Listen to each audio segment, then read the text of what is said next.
Welcome to the Go Slow to Go Fast Lifestyle Podcast. This is your reminder to exhale a little, to soften your shoulders, and to remember that slowing down doesn't mean that you're doing less. It means that you're finally doing what matters. This is the space where we step away from hustle and lean into hygge, intention, and purpose with our focus rooted in core values, self, home, family, and community. Because here's what we know to be true. Slowing down is not falling behind. It's how clarity shows up, it's how connections deepen, and it's how sustainability of our energy and our health and our relationships actually become possible. And as we move through this year, I continue to explore the concept of ikigai.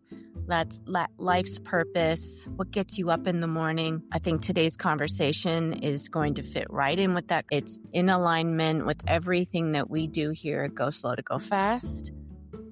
I'm joined by Janet Irizarry, and we're talking about something that we all touch every day and how the kitchen can become one of the most powerful places to slow down, reconnect, and care for ourselves and the people we love. We talk about Janet's recent trip out west and how this has had a quiet way of clearing out her mind and resetting her nervous system. And we explore also how cooking can be a mindful practice, how the kitchen can become a place of emotional connection, and how inviting our kids into the process builds life skills. It helps kids with their confidence and also a healthier relationship with food. This is a conversation about leaving a good food print, about honoring ingredients, embracing the messes, and remembering that cooking isn't just about feeding bodies, it's about nourishing hearts too. So if your days have felt rushed or dinner has started to feel like another task on the list, this episode is your permission slip to slow down, get cozy, and let's head into the kitchen together. I wanted to welcome Janet and ask, how are you going slow to go fast these days? Thank you so much for having me on the show. How am I going slow to go fast? Well, I just came back from an amazing vacation out to Wyoming where I did a hiking, biking, kayaking, and rafting trip. And to me, that's the way I slow down, is to get out in nature, away. I love people, but I love to be away and just slow down my mind. And the most amazing part about my trip was, I said it was like meditative, because the beauty is so immense that you don't have time to think of anything else but, well, wow, oh my goodness. And so it was really cleared my mind, and there was just no place better to be. I love that for you. And I've been out west a couple of times. The last time I traveled in an RV with my family and we drove out for a family reunion. So it was quite a trip. And I too would just look around me and it's just all encompassing. It surrounds you. It's so beautiful. So good for you for getting out there.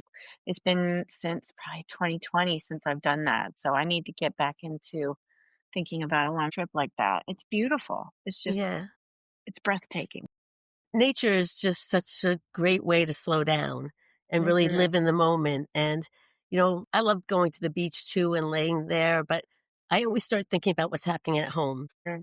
But when you're hiking or biking or rafting, you don't have time for that. So you just clear the clutter in your head, and all you think Mhm. about is things that are just making your heart sing, and Yeah, appreciating and seeing eagles fly by, or we saw some big animals, and you can't really think about anything more when you're looking a bison straight that's in the true. face, so it Very was true. And you wonderful. said you saw a grizzly bear as well. I did see a grizzly bear. Actually, it was not far from one of the bisons, Ooh, which was really cool, but I was far enough to enjoy and see nice. it and just say, I saw a grizzly bear. Yeah, you were safe, but you definitely were up That's and close right. and personal. That's awesome. Yeah, it Wow. was very exciting. And when I want to go to my quiet space right now, I just close my eyes and think of everything I saw and everything we did. Yeah, and what I remember about being out there is how crystal clear everything is, right? The We were colors. so fortunate, yeah, and we were fortunate because before we went, the couple days before we went, I guess there were some forest fires and there was some smoke. But the Mhm. night we got there and it rained, and first of all, we're in the Grand Tetons, so right in that area, and you're up at like 7,000 feet. Well, that thunder was like no other thunder I ever heard in my life.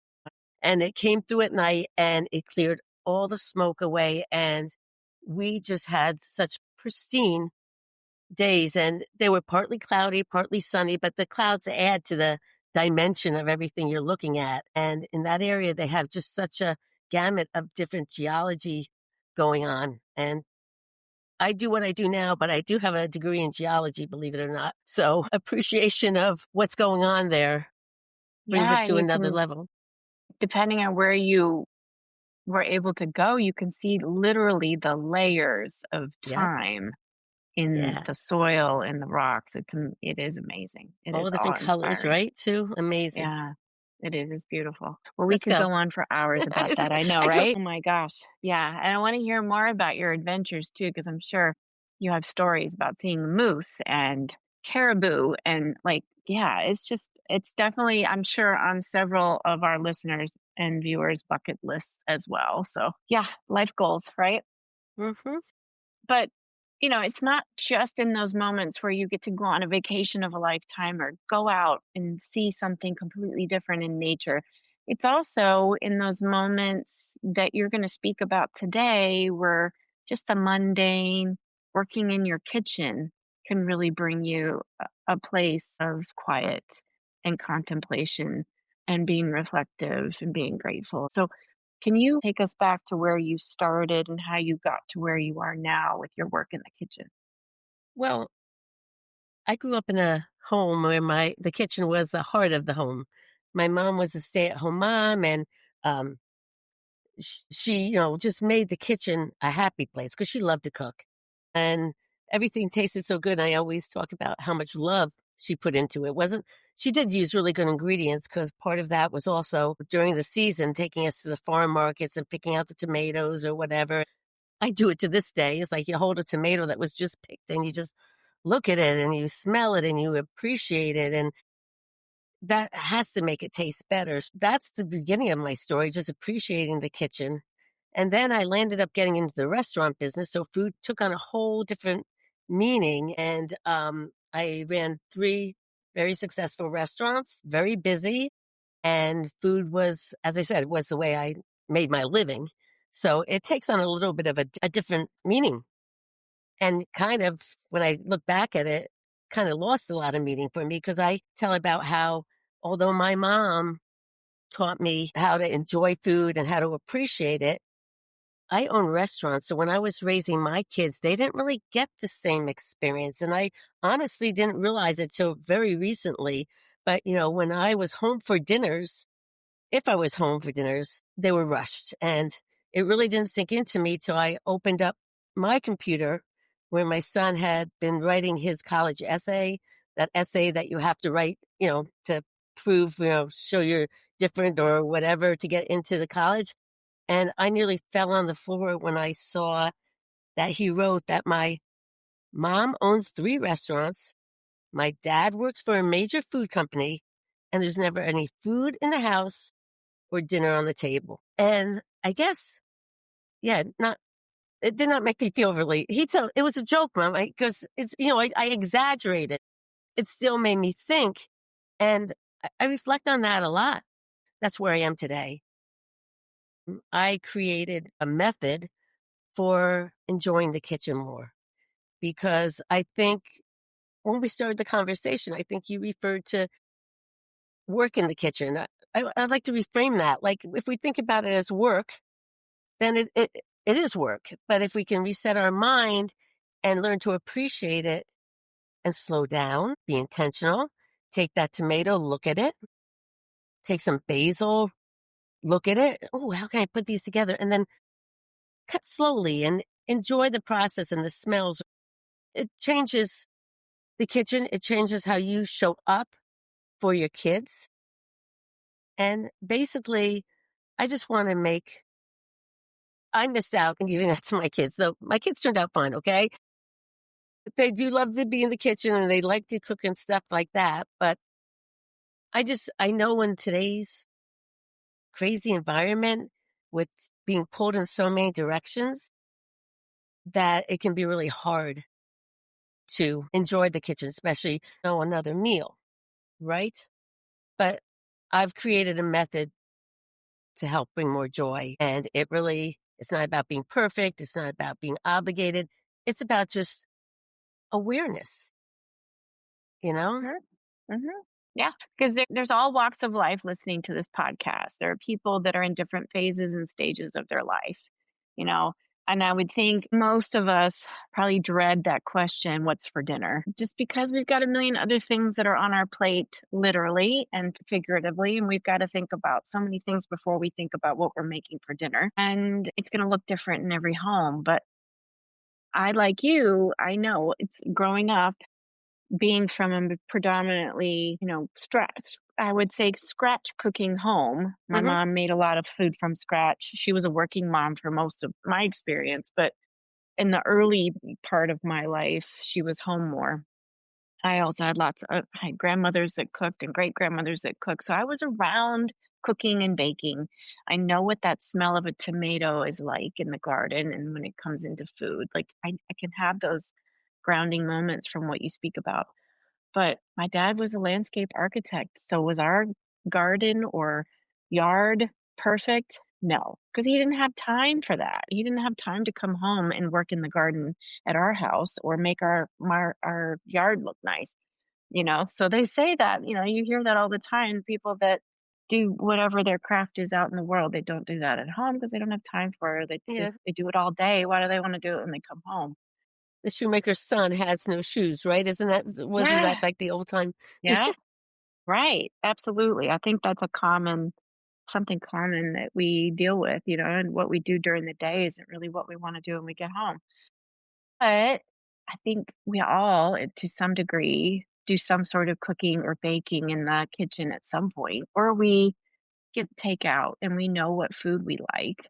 So thinking about that mindset of like, what can you do in the kitchen as a parent, or maybe as somebody who's an empty nester now for maybe around the holidays, if you're, looking towards a couple of months from now or a couple of weeks from now about what that might look like for a meal together with family.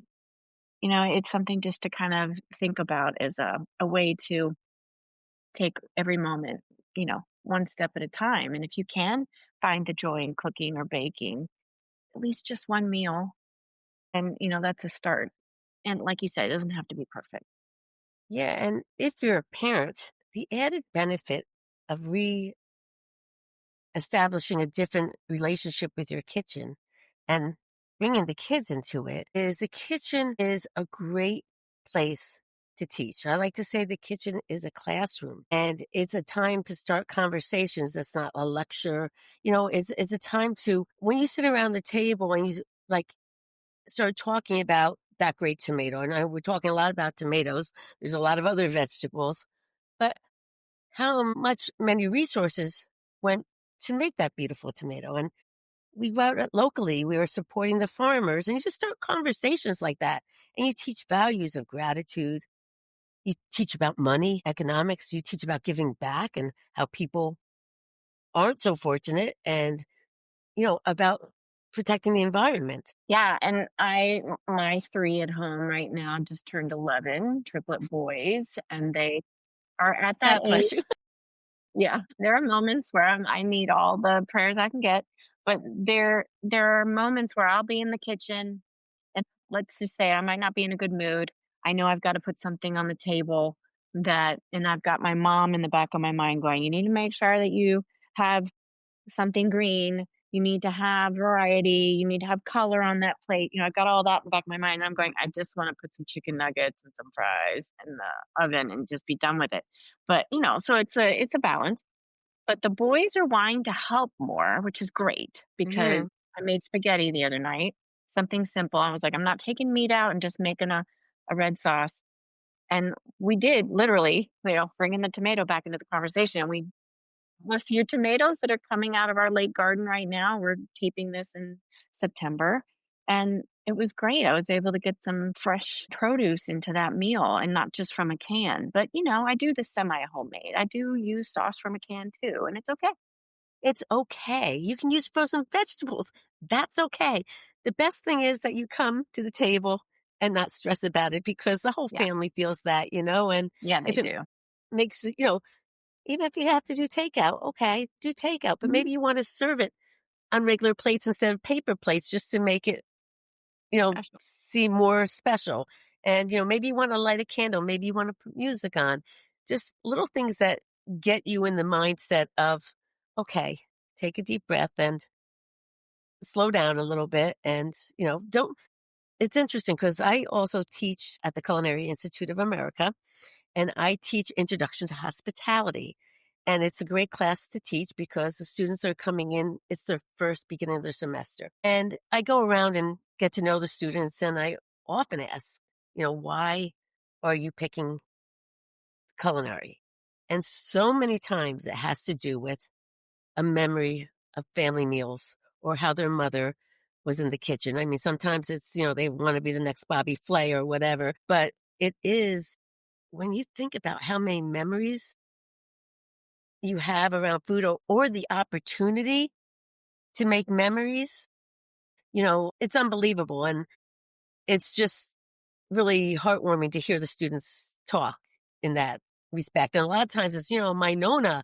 Like, oh, yeah, you got a Nona?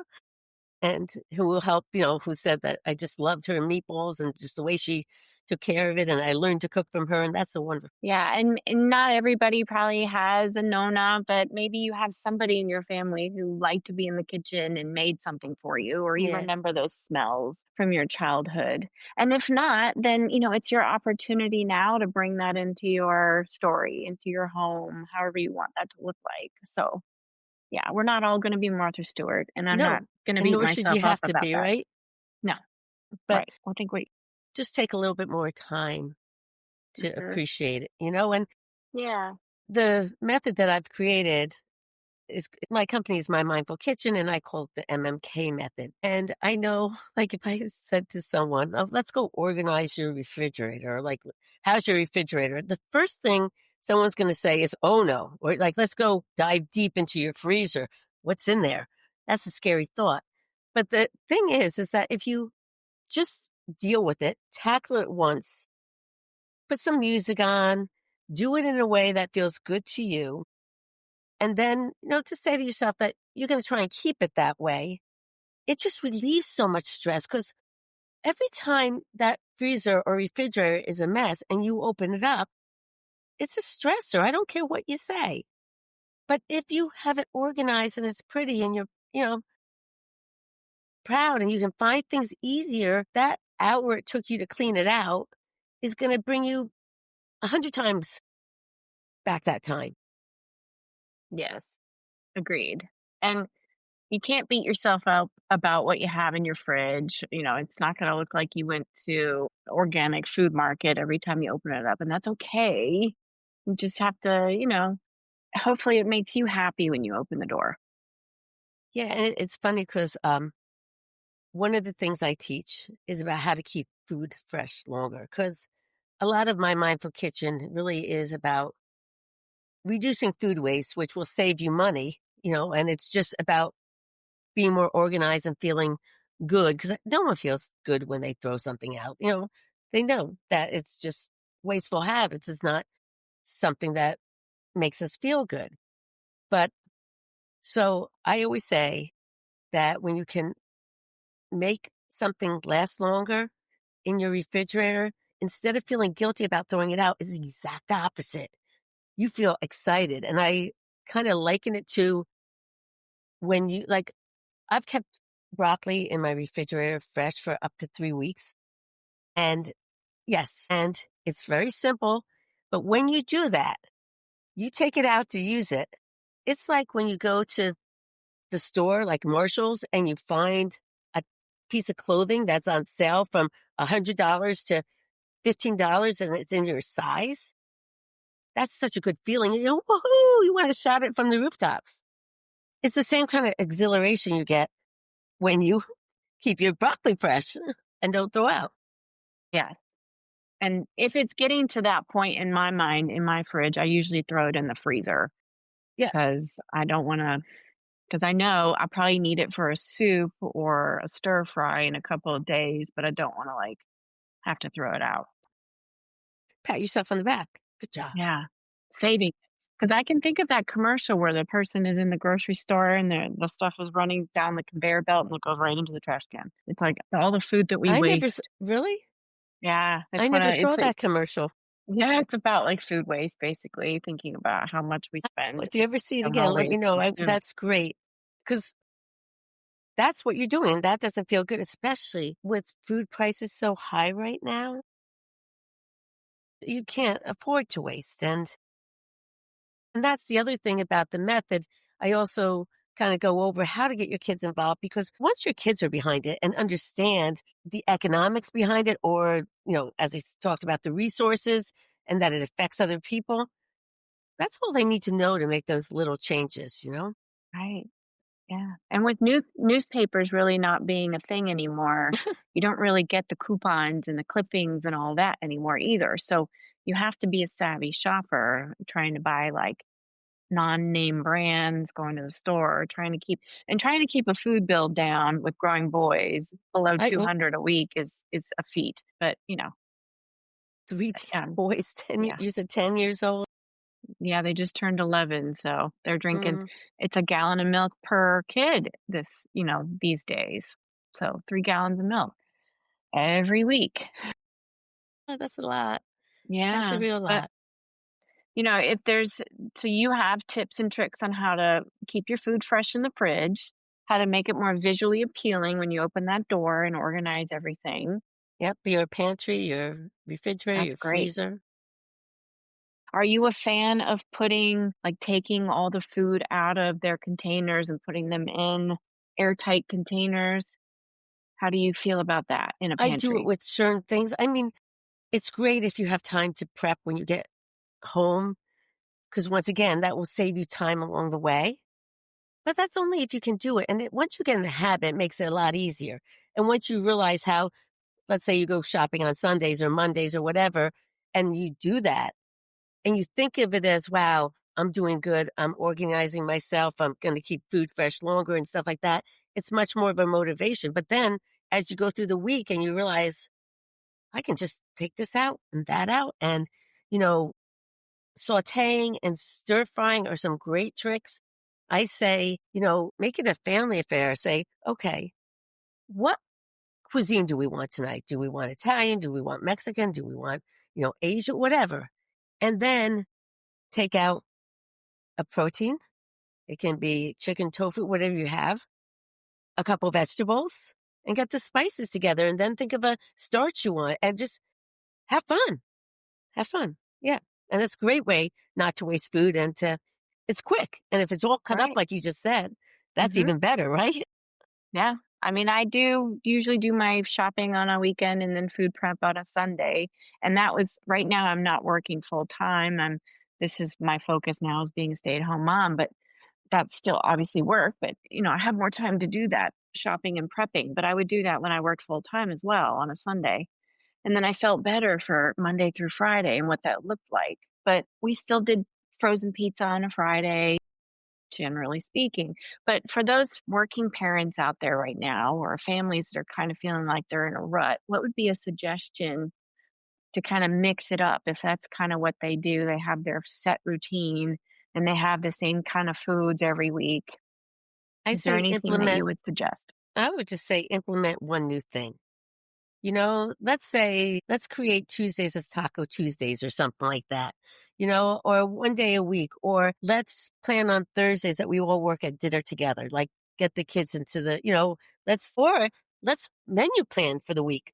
Menu planning, people don't want to do it, but it's a godsend. It just makes life so much easier. When you go to the store, the way that saves you money is you go with a list. And you don't have an impulse buy here and there. Yeah. And you get their buy-in so you don't have to answer what's for dinner because they know what's Yeah. coming. I like to Yeah. say change what's for dinner to thank you for dinner, you know, and we have so much to be thankful for. So when you look at it that way, you know, thank you for the time together. Thank you for this great meal that we have. Thank you for, you know, a reason to have conversations, you know, thank you, thank you, thank you. And, yeah, I mean, I know for a parent, especially someone with 3 boys, it sounds like you're already doing it, but it might seem like more work trying to bring your kids into the kitchen. But the bottom line is, if you're looking for a great teaching moment, if you're looking to get them off the devices and just spend more quality time. Quick funny story is when we talked about my son and his essay, you know, that I found. I was telling him about that, you know, that I realized it, and I go, "Do you also remember Jeffrey?" He turned 13 or so when we started cooking together. And I go, "Jeffrey, do you remember when we used to cook together? Just it was a way for me to spend time with him because he didn't want to be around me." And he says, "Mom, you know what I remember?" I go, "What?" He goes, "I remember going to the planning on what we are going to have, going to the grocery store and going and shopping for it." And I looked at him. I go, "Jeffrey, are you crying?" He goes, "It brings back such good memories." Who knew? Hmm. Yeah. So I mean, and they don't forget because I know my dad still talks about how he learned how to cook from his grandmother, and he remembers being in the kitchen at his grandmother's house. Like those are going to be deep core memories that they don't and forget, licking which the is great. spoon, right? And Yeah. getting a little Yes. messy. Mhm. I remember making egg salad on the floor of my grandma's kitchen. That it was my job when I was 4 to take the egg shells off the eggs. That's so Yeah, funny. it was Love it. fun. I know. The memories can be just simple, but it's like something that they're just never gonna let go of. So, there's just so many things that I wanna unpack with you on this. The I agree, being an educator too all my life, I feel like simple things like fractions and math are great ways to teach kids with the measuring cups and the measuring spoons. It's just Exactly. yeah, Exactly. totally. That's so great. And once they realize it's for something like, and can go to Mhm. something, it makes it so much more meaningful and not painful. And the other Right. thing about that is you're helping your kids be able to live independently. You know, you're giving them the opportunity. And once again, I like to say the kitchen's a great place for conversation, you know, Mm, and bringing up things like why math is important, how it can, you know, be implemented in the kitchen. And then also talking about why you don't, like, you can't just say to a kid, don't waste food or don't throw that out. But when you talk about how it got to your table and the mhm. resources, and I've created videos that help tell that story because kids, most adults don't even realize Yeah. how food gets from the farm and all the processes and all the resources, human and natural Mhm. resources it takes. When you start thinking about that, you have to have much more respect for it. And once again, no one's fault. We grew up in a world of abundance, Right. right? Right. Where your kids go to the store, they're totally packed with all food. So like, you know, I still have apples in the refrigerators, but I want these ones, so I'm going to buy them. Why not? They're there. They Mhm. look beautiful. Mhm. But Yeah, and unless a kid has a frame of reference about where food comes from, then they don't respect it and understand it when they, see it at the grocery store and know its story. Like my kids are in 4-H, so they get a little bit of a taste of what it's like to see the life cycle of meat, produce, that kind of thing. But not many kids have ever been to a farm or let alone understand the process of our food and where it comes from and these that's days. great. Take the kids shopping, and you know, there's a thing called food miles. You know, how far did a food come to get to you? And then you think about the resources and the gas, because, you know, that's why we buy local. You know, it's less of a food print, we call it, you know, so food miles, food prints. And it's very interesting because then it becomes the conversation of this was grown locally and we want to support the people around us. They're our neighbors, they're our community. How many conversations can come out of that? Yes, absolutely. So many. And if you have a chance to take your kids to a local farmer's market, it's even better because then they start to meet the farmers and Yeah. they'll have a relationship with them if you go more than once or twice. Yeah, it's awesome. And there's games you can play. I have a course that I designed, which is called the MMK method, Your Path to Becoming a Mindful Foodie. It's about exactly what we're talking about, getting the kids to start appreciating food more. And it's a quick 10-week course. And it has games in it. So like a game would be to go to the farmer's market and pick out something that you don't know what it is, bring it home and do research, eat it, see what you think about it. And yeah, just, there's things you could do.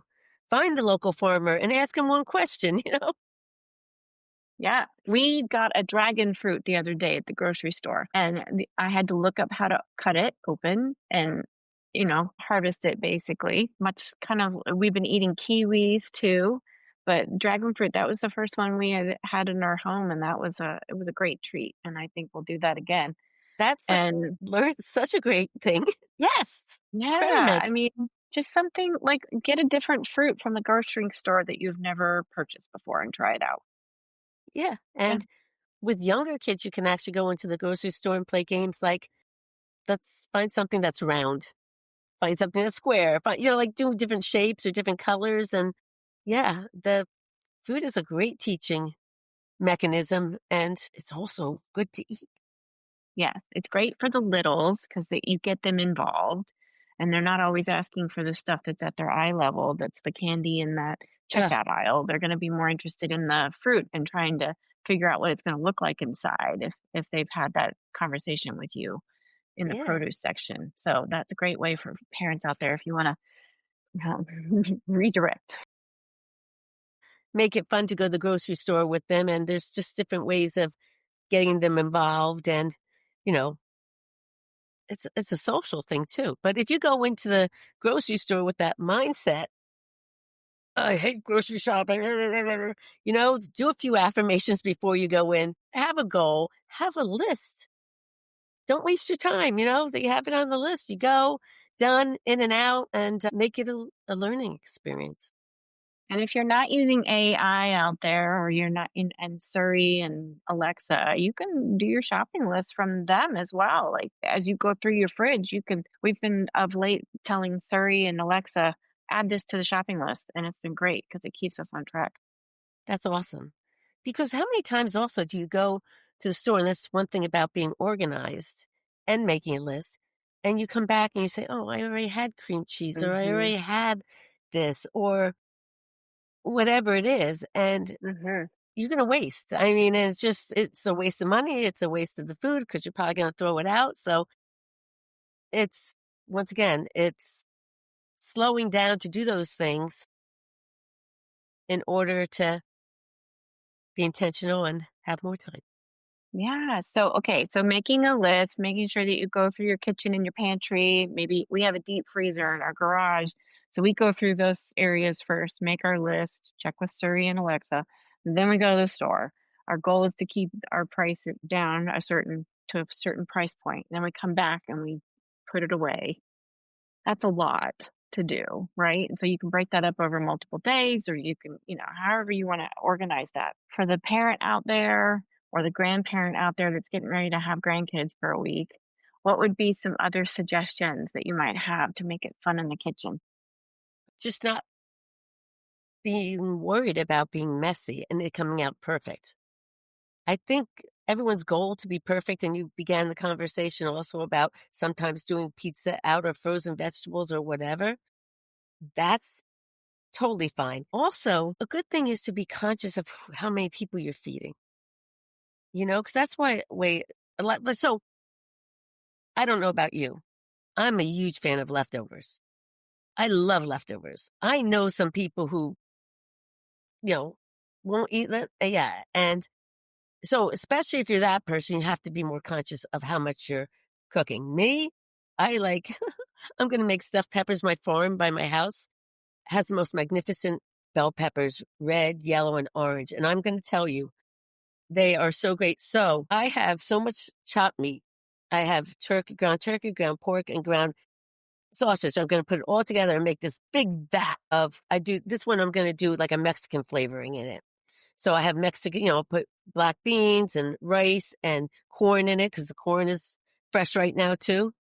And I'll stuff the peppers whole and just put them in the freezer. But I make a lot. I love and make a lot. Or, once again, I know I like leftovers, so I have no problems with leftovers. And like you, if I do see that after 2 or 3 days it's not going to be eaten, I put it in the freezer.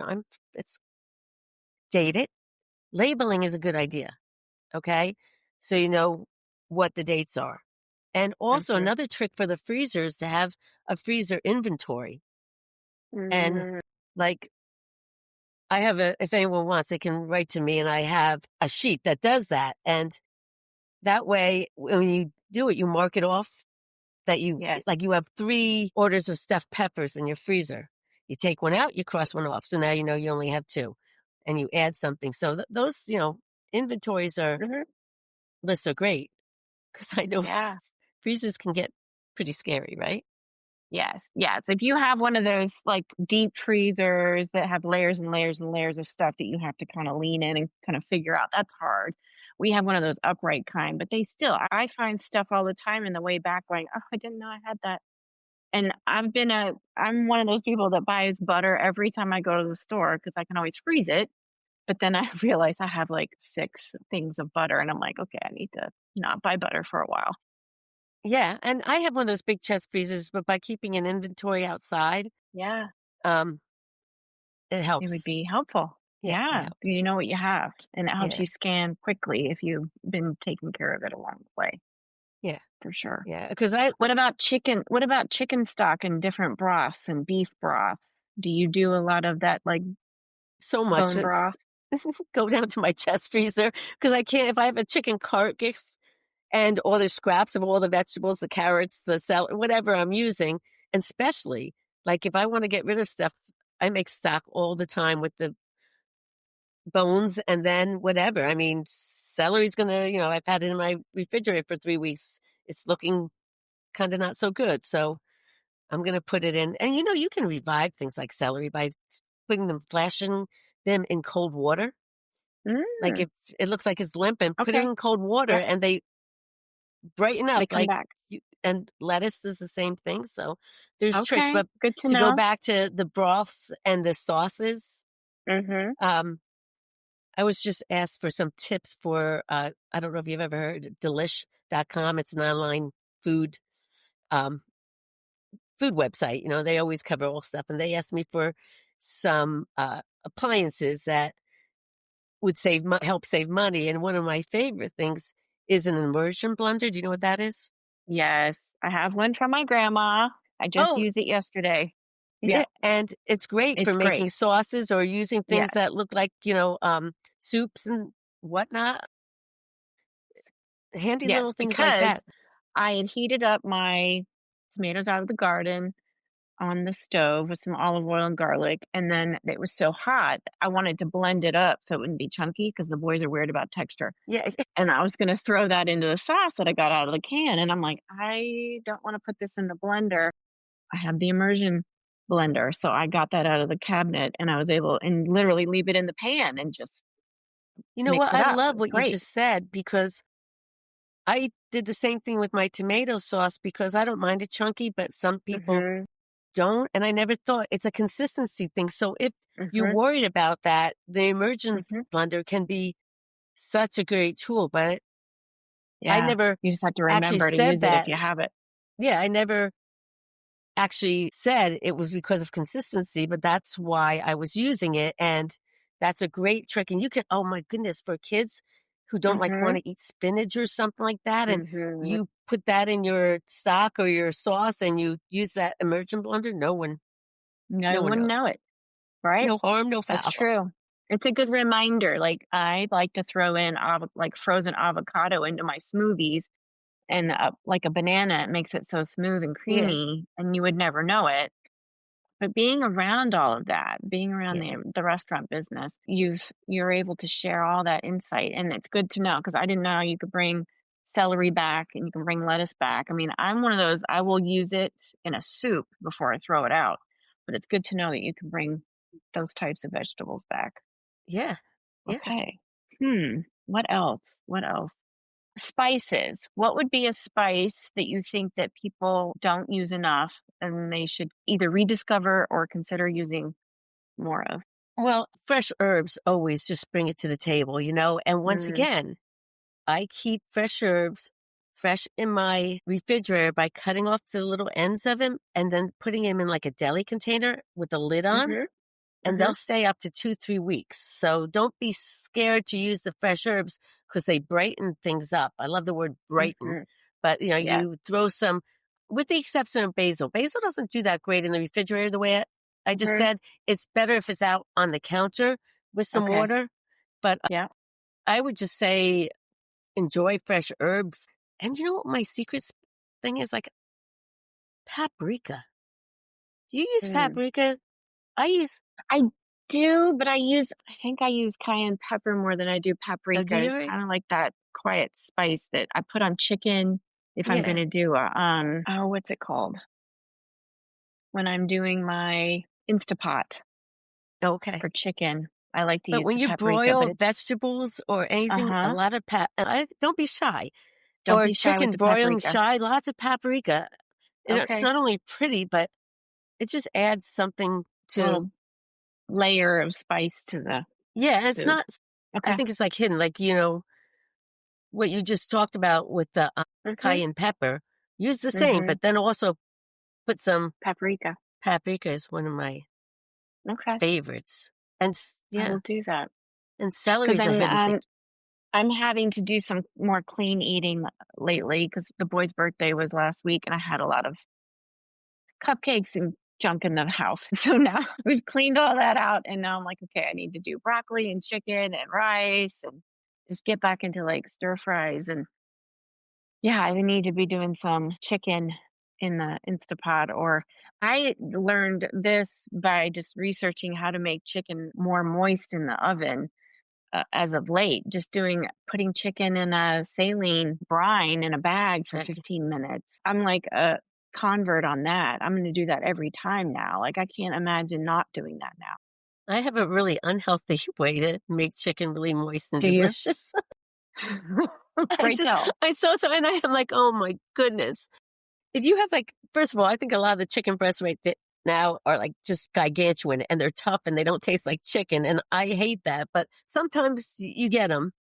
But if you hatch them this way and that way, and then Mhm. take mayonnaise and slather and Okay. let it marinate in it with for about a half an hour, but I take you could just do regular spices like your cayenne and your paprika and whatever. I use the Kinder spices. They're Mhm. really great. Mhm. Kinder spices are really great. Okay. And then you let it marinate for maybe a half an hour, and then bake it Okay. in the oven. Of course, the mayonnaise is going to go, it's going to melt off, but, Yeah. and then the top of the always gets crispy on top of it with the spices. It's really Mm. good. Anyway, I'll have to try just that. Okay. That's something different that I hadn't thought about. I've used I saw mayonnaise it. on grilled cheeses before, which I know Yeah, make them yeah, really crispy and yummy, but yeah. I haven't done it on chicken. You Okay. can make Good to homemade know. mayonnaise. Maybe that makes it better. True. Who Yeah. has time for that though?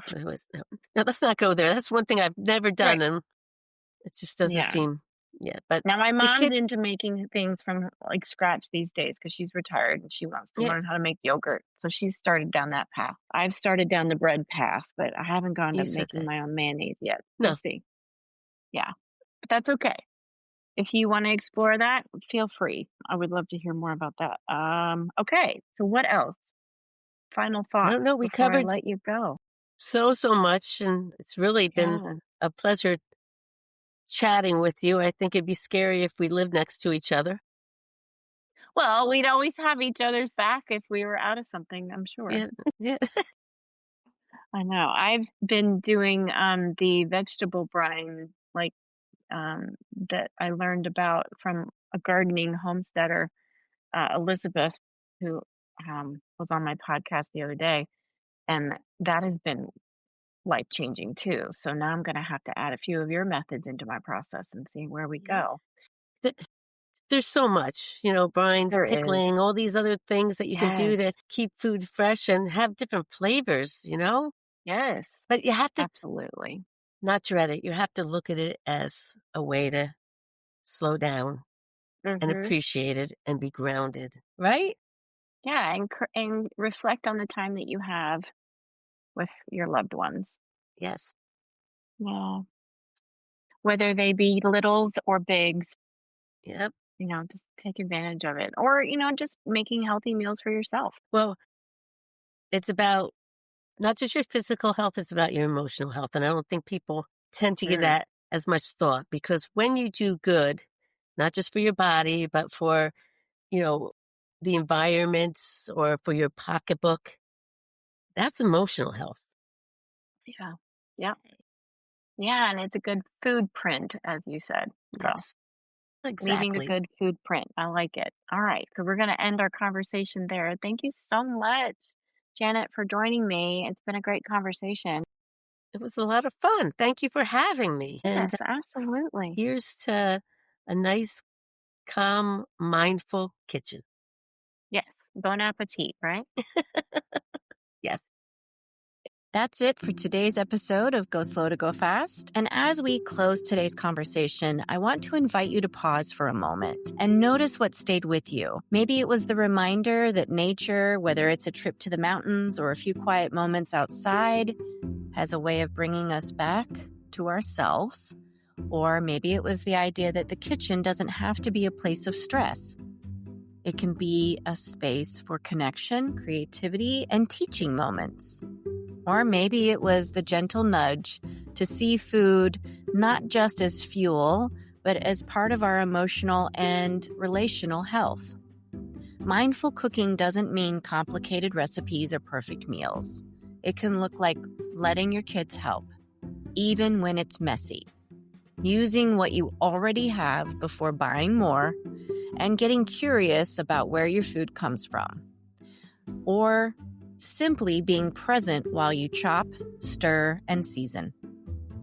This is what Go Slow to Go Fast looks like in real life, choosing intention over autopilot and letting alignment guide even the most ordinary moments. As you move through the rest of your week, I hope that this conversation encourages you to see the kitchen as more than a workspace, but as a place where memories are made, values are passed down, and care is practiced daily. Thank you for being here and choosing a slower, more meaningful way forward. And until next time, the light in me honors the light in you. And as you head into the rest of your week, let your light shine through. Don't forget to go slow to go fast. And thanks for listening.